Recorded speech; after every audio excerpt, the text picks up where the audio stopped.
Yo, what is up, my beautiful people? I got some big news for you guys for today because the new Yuga version is dominating all over the world. Before I talk about myself, I want to give a quick shout out to my boy Silent Blackwing because he also took not exactly this build that I'm going to show you. He probably made his own version, um, but the tactic behind it with Zonda and Kunai and this new way of going into Yuga through shifter and all that, like, it's really crazy.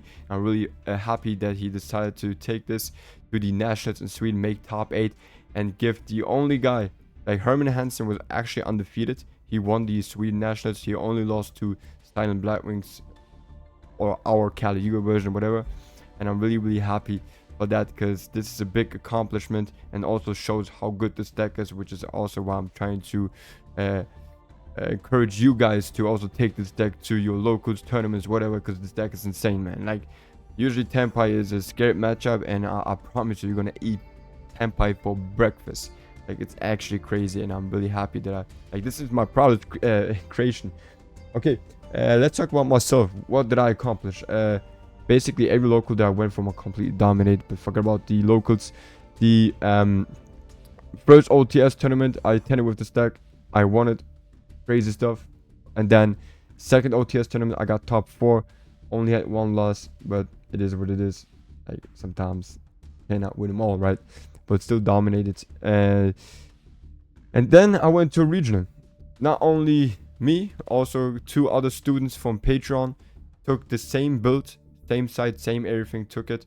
One of them were actually unsuccessful, really unfortunate, because he got like completely eaten alive with hand traps, and sometimes you can't just play through fucking gammas, like one of gammas and then ogres and stuff. Like, sometimes it is what it is, man, right?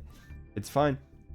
And then the other students, he actually went on to become top 16, and the funny thing is he actually met me in the last round, so we had a crazy mirror match, and it was like either me making top 16 or him, and he didn't have his invite, so he actually beat me. He beat me and got his invite with the same build. So, but the thing is, like, I don't even care. I don't even care, because at the end of the day, like, if anyone out there wins with Blackwings, I feel like I won. So it's a beautiful day in general for me. So it's really cool. I'm really happy, and you're gonna look forward to having next to me at the European Championships, because we're gonna need all the Blackwing players at the European Championship, man. It's gonna be tough this year, right? Okay, that's really cool. So I started actually 4-0. I played against Melodical 3 times. I lost once against that deck, but only because of time situation. That was really unlucky. Could have won it if it wasn't for the time. That happens. And then the other time I lost was against Snake Eyes, because I lost the dice run in game 3. He just what did he do? Yeah, he got full combo through Ash and Nibiru, and then Skill Drain. What am I supposed to do? Got no chance against that, right? If he is able to play through Ash and Nibiru and still set up Lil Knight plus this Pata, fuck. It is what it is, right? It is what it is. But yeah, anyway, I want to show you guys real quick this deck, because it's so spicy, man. It's so fucking good. I love this deck. So without further ado, let's get into this. Alright, let's start off real quick here with the main deck, right? Obviously, we got 3 Simoons. You already know what this card does. The 1-card combo that's actually able to play through 2 infinite impermanents. Like, it's really crazy. I really love it. Yeah, if you start with that, man, you don't have to worry about anything but maybe Ghost or Gamma, like stuff like that. But if you got an extender, it doesn't even matter. Next up, Zudri, bro. Woo, my goodness. I'm so happy that this card is finally 1-card combo to set up Yuga. It's just, I fucking love it. Yeah, Zudri.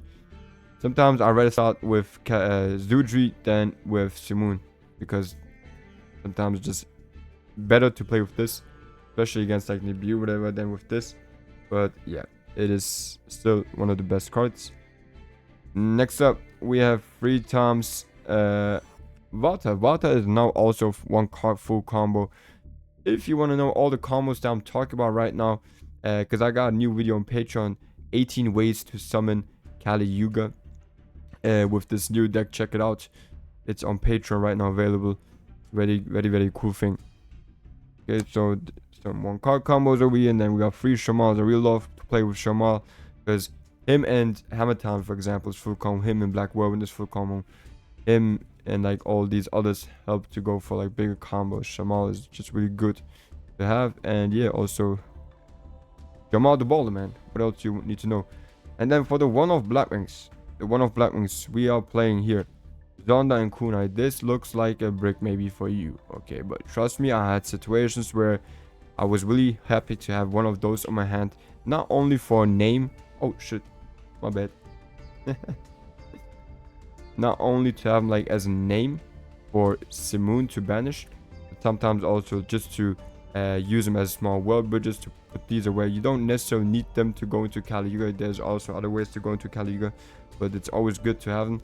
Also, sometimes like when I get hand trapped a lot, I also love to have this card. For example, if Boreal Storm gets hand trapped, I like to tribute another black monster to summon him from my hand, and then boom, we just go in full combo, like nothing happens, right? And yeah, also like for example, let's say Simoon gets ashed, then you can also just tribute Simoon is himself to summon him, and then search again for Vata, whatever, and you still got full combo. Like this card is actually insane.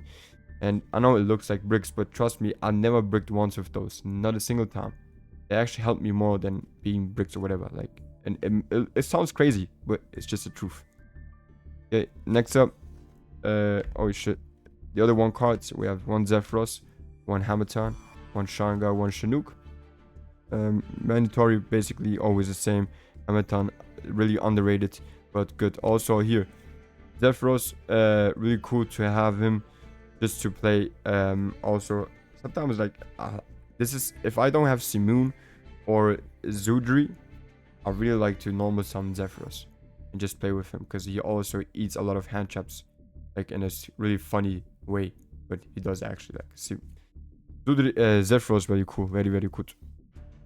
And then another one that is not a black monster, but for me it's a black monster, Assault Synchron. He's mainly here for small world bridges, but he also helps to go full combo sometimes. For example, these two are full combo. This is full combo.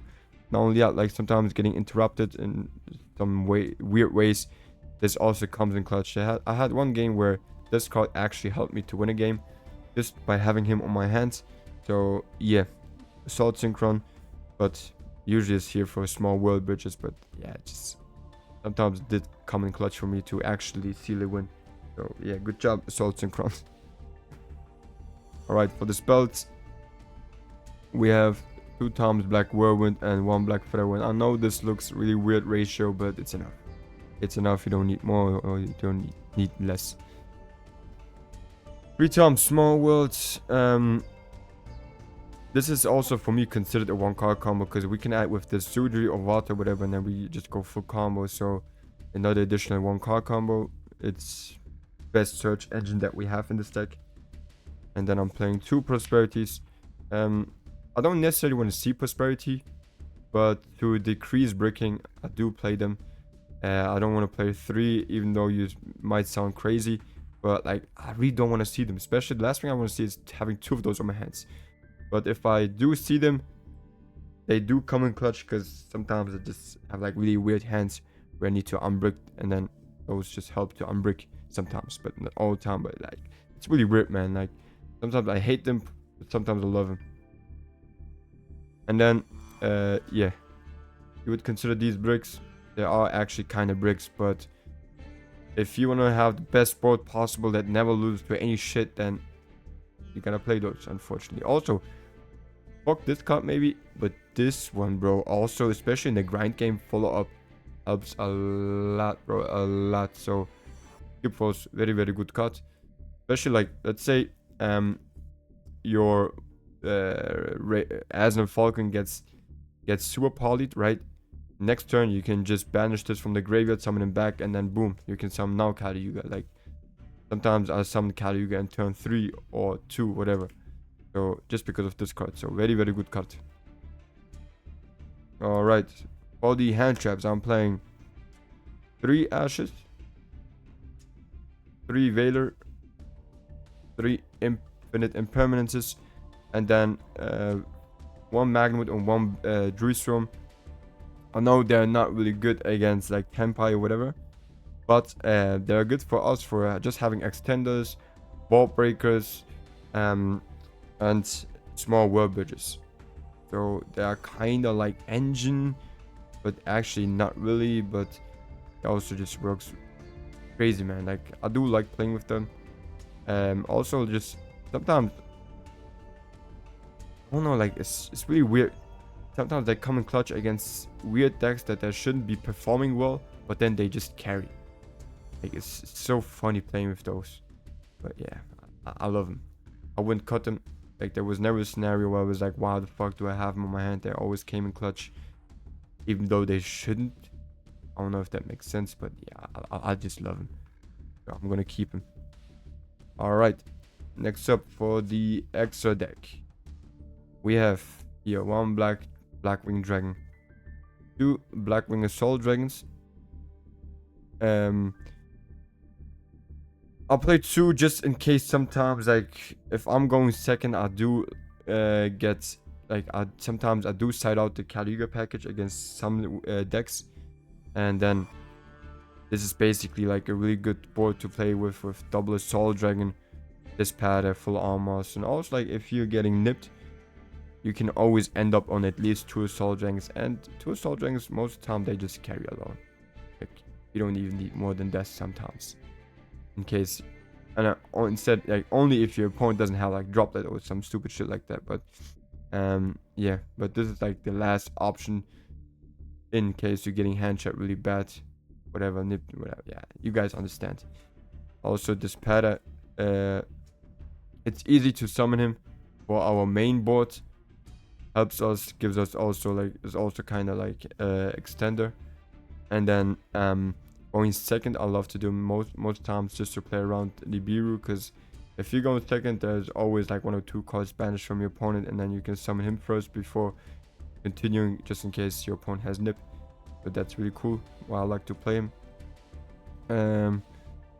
Then Nafang and Boreal Storm. Yeah, this is for some scenarios comes in clutch whenever you don't expect him to be. But yeah, I wouldn't cut that ever. Alright, for the non-synchros, we got one SP Little Knight. Also insane. Like sometimes, bro, you don't necessarily need to play summon Kali Yuga. Only against Tempai, I would say you have to summon it. But against any other deck, bro, I promise you, this is already enough. Like if you just have this board with Shanga and Chinook, bro, this is already carrying most of the decks. Just maybe not Tempai Dragon. This is the reason why I'm playing Kali Yuga, because trust me, I tested it against good players. This won't be enough against Tempai Dragon. It sounds crazy, but this is actually the truth. This is why I have to play Kali Yuga. Also, this won't do much against a good Labyrinth player also, which is why I believe we have to play Kali Yuga. I mean, it's, yeah, really unfortunate. So yeah, SP Little Knight, and then we have for one Y-Strix. And the other Link monster is a Darkness Smell Dragon to go into combo. Also comes in clutch on the shifter. So yeah, I'm really happy that we don't have to play Rusty Bardiche anymore. So yeah, shout out to Darkness Smell Dragon. And then for the Xyz, we have one Raiders Knight, Brave Strix, Asno Falcon, Ultimate Falcon. You might be thinking why you're playing not the new Falcon, like the Rebellion Falcon, because this one helps to play around Nibiru. Okay, just because of that. Going first is just way better. I know going second, the other might be better, but you need this to play around Nibiru. Okay, so very good. And then last one, obviously Kali Yuga, man, the god, the one and only. This is, oh man, people are so pissed when I summon this card. Now I understand that. I really do understand it, but yeah, this is the guy that also took down Herman Hansen. Gave him his only loss. Yeah, shout out again to Simon Blackwing. Okay. Alright, side deck. I don't know if this is like a good side deck, man. I'm never really 100% confident, satisfied with this, but yeah, evenly match against some decks. Also against Melodical, this is really good. And then one Happy Feather Duster, two Cosmic Cyclones, You can maybe also play 3, but Feather Dust also comes in clutch, so it's really hard. Like, this ratio is really hard, but difficult to have, but yeah, whatever. And then you might be confused with this ratio right here, but I'm playing 2 crossouts and 1 call by. Because first of all, sometimes the crossouts just dying on my hands. That's one. Okay, second, the last thing that I want is having 2 crossouts stuck on my hand. This is the last thing that I ever want to see. Just like Prosperity, like, they do come clutch. You don't necessarily need them because sometimes the opponent just plays full ball breakers and then they're just dying, right? Also, Call by the Grave instead of a third crossout is because this is also good for going, like, if you're going second and he doesn't have any hand traps, just using on your opponent's monsters. For example, an Ash or anything, whatever, comes in clutch every time. And then yeah, 2 Nibiru's. I don't like to play 3 Nibiru's because you don't want, the last thing that you want to see is also like 2 Nibiru's, and Nibiru is only good if you see it with another hand trap. So yeah, I don't know if that makes sense for you guys, but yeah. And then 3 Ghost Ogres. I don't like to play Droll currently. I don't think Droll has like that big of an impact, but Ghost Ogre does come in clutch because no one really expects Ghost Ogre. And if you hit like the right target with Ghost Ogre, very, very good. Very, very good. And also top decking Ghost Ogre isn't bad. So yeah, Ghost Ogre is a good card. That's all I'm trying to say. And then the last one is the Arc Rebelling Sea Dragon. I didn't have space for it in my main deck, which is why it's going to the X deck. Also, I don't really need it in the main deck. I only cite this card going second. Because in case we're getting like D-barriered or whatever, just to OTK, this comes in clutch. But yeah, it's not that much needed, but it does come in clutch, and it's okay. It's okay. But yeah, I mean, this is basically the deck, man. This is basically the deck. I know, I really understand, man. The deck looks really weird. And you probably hate Kali Yuga, and you might be thinking, yeah, you're playing so many bricks, but what if I tell you that I haven't bricked a single time at this event? And usually I always brick once or twice. What if I tell you I haven't bricked a single time with this deck? Right, it is really good. And oh, like basically me and another guy, we both make top 16. Like, also speaks for itself. I know top 16 isn't top 8, and I hate going top 16 because now the past 5 regionals I always went top 16. So top 16 isn't really an accomplishment. But the deck, like, you will always have a positive record whatever tournament you're going with. And that's all. Like, literally, I didn't have a single tournament, whatever, where I disappointed. Not a single time. Never bricked. And yeah, like, the deck is really good. That's all I'm trying to say. So I'm gonna encourage you guys to at least try it and take it to locals, whatever, and give it a try, man. Also, like, going into Kali Yuga isn't as complicated as it used to be. Like, it's way easier now. And yeah, like I said, against Tempai, this is literally the only answer. Because, bro, I got shifted and super polyed, bro, and I still won the game. And then one time I got 2 kaijus and tactics, and I still somehow won the game, bro. Like, yeah, deck is crazy. Deck is definitely crazy. Yeah, that's basically it. I want to hear you guys' thoughts and opinions. If you played this deck yet or not, or if you're looking forward to playing this deck. And yeah, let me know in the comment section below. Alright, that's it. I love you guys. Take care.